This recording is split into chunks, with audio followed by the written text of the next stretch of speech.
আসসালামু আলাইকুম সবাইকে।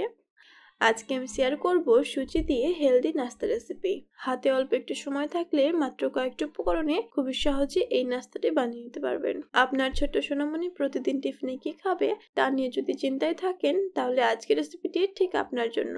চলুন আর দেরি না করে রেসিপিটা শুরু করি। হেলদি এই নাস্তাটা বানানোর জন্য প্রথমে আমি 1 কাপ সুজি নিয়েছি, আর এটা ওজন হিসাবে 150 গ্রাম। এরপরে আমি এর মধ্যে দিয়ে দিব হাফ চামচ লবণ আর সুজিটাকে খুব ভালো করে একবার মিশিয়ে নিতে হবে। আর এখন এর মধ্যে পরিমাণ মতো পানি দিয়ে এটাকে মিশিয়ে নিব। এখানে প্রথমেই খুব বেশি পানি দিয়ে ফেলবেন না, তাহলে ব্যাটারটা খুব বেশি পাতলা হয়ে যাবে। তো এটাকে আমি মিশিয়ে নিয়েছি, আর এখন হচ্ছে এটাকে রেস্টে রাখবো যেন সুজিটা ফুলে যায়। এটা রেস্টে থাক, ততক্ষণ আমি নাস্তার জন্য পুরটাকে বানিয়ে নিব। তার জন্য এখানে একটা বোলের মধ্যে নিয়েছি কুচিয়ে নেওয়া ক্যাপসিকাম, গাজর, আর সেই সাথে কুচিয়ে নেওয়া মিডিয়াম সাইজের একটা পেঁয়াজ আর লঙ্কা, গ্রেট করে নেওয়া আদা রসুন, আর সব শেষে অল্প একটু ফ্রেশ ধনেপাতা কুচি। আর এখানে আমি 2টা আলুকে সেদ্ধ করে স্ম্যাশ করে নিয়েছি। এখন হচ্ছে এর মধ্যে কিছু গুঁড়ো মশলা দিয়ে দিব। এখানে আমি নিয়েছি ব্ল্যাক পেপার, হলুদ, ধনে, জিরে, কাসুরি মেথি, আর সব শেষে স্বাদ মতো লবণ। সবকিছু খুব ভালো করে একবার মিশিয়ে নিব। তো এই নাস্তাটার জন্য আমি এখানে ভেজ পুর বানাচ্ছি, তবে আপনি চাইলে এখানে চিকেন দিয়ে পুরটাকে বানিয়ে নিতে পারেন। এখানে আমি সবকিছু খুব ভালো করে মিশিয়ে নিয়েছি, আর পুরটা কিন্তু পুরোপুরি রেডি হয়ে গিয়েছে। প্রথমে যে সুজির মিশ্রণটাকে রেস্টে রেখেছিলাম সেটা কিন্তু ফুলে অনেকটাই গাঢ় হয়ে গিয়েছে।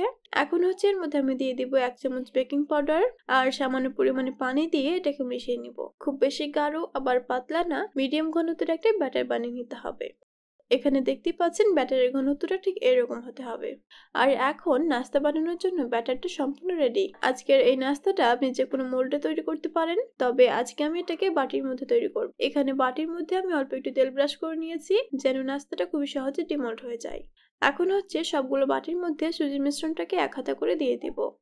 আর এখন যে পুরটা বানিয়ে রেখেছিলাম সেটাকে আমি গোল করে টিকিয়া শেপ দিয়ে নিয়েছি, এটাকেই এর মাঝখানে রেখে দিব। আবারও সুজির মিশ্রণটা দিয়ে পুরটাকে ঢেকে দিব। এখানে আমি সমস্ত নাস্তাগুলোকে বানিয়ে নিয়েছি, আর এখন হচ্ছে এটাকে স্টিম করে নিতে হবে। তো নাস্তাটা স্টিম করার জন্য এখানে আমি আগে থেকে পানি গরম করে নিয়েছি, আর এখানে কড়াইয়ের মধ্যে আমি একটা স্ট্যান্ড রেখেছি। এখন হচ্ছে সব বাটিগুলোকে স্ট্যান্ডের উপরে বসিয়ে দিব। আর এই নাস্তাগুলো উপর থেকে যেন দেখতে একটু আকর্ষণীয় লাগে, তাই আমি এখানে অল্প একটু ধনিয়া পাতা ছড়িয়ে দিচ্ছি, সেই সাথে অল্প একটু হলুদ আর লঙ্কা গুঁড়ো। এখন হচ্ছে এটাকে ঢাকা দিয়ে স্টিম করে নিব 20 মিনিটের জন্য। আর ঢাকনার মধ্যে ফুটো থাকলে সেটাকে অবশ্যই বন্ধ করে দিবেন। প্রায় 20 মিনিট পর একটা টুথপিক ঢুকিয়ে এটাকে আমি চেক করে নিব। টুথপিকটা একদম পরিষ্কার বেরিয়েছে, মানে নাস্তাটা খুব ভালো মতো বেক হয়ে গিয়েছে। এখন হচ্ছে এটাকে নামিয়ে সম্পূর্ণ ঠান্ডা করে নেওয়ার পর ডিমোল্ড করে নিচ্ছি। আর দেখতে পেলেন কত সহজে এটা ডিমোল্ড হয়ে গেল। মাত্র কয়েকটি উপকরণ আর অল্প একটু সময়ে আপনি তৈরি করতে পারবেন এই নাস্তাটি, যা দেখতে সুন্দর, খেতে সুস্বাদু আর পুষ্টিতে ভরপুর। সকালে বা বিকালে এই নাস্তাটি বানিয়ে পরিবারের সবাইকে পরিবেশন করতে পারেন। তো কেমন লাগলো আমার আজকের এই হেলদি নাস্তা রেসিপিটি অবশ্যই কমেন্ট করে জানাবেন। আর রেসিপিটি যদি ভালো লেগে থাকে তাহলে অবশ্যই চ্যানেলটা সাবস্ক্রাইব করে পাশে থাকবেন। আজকে পর্যন্তই। আল্লাহ হাফেজ।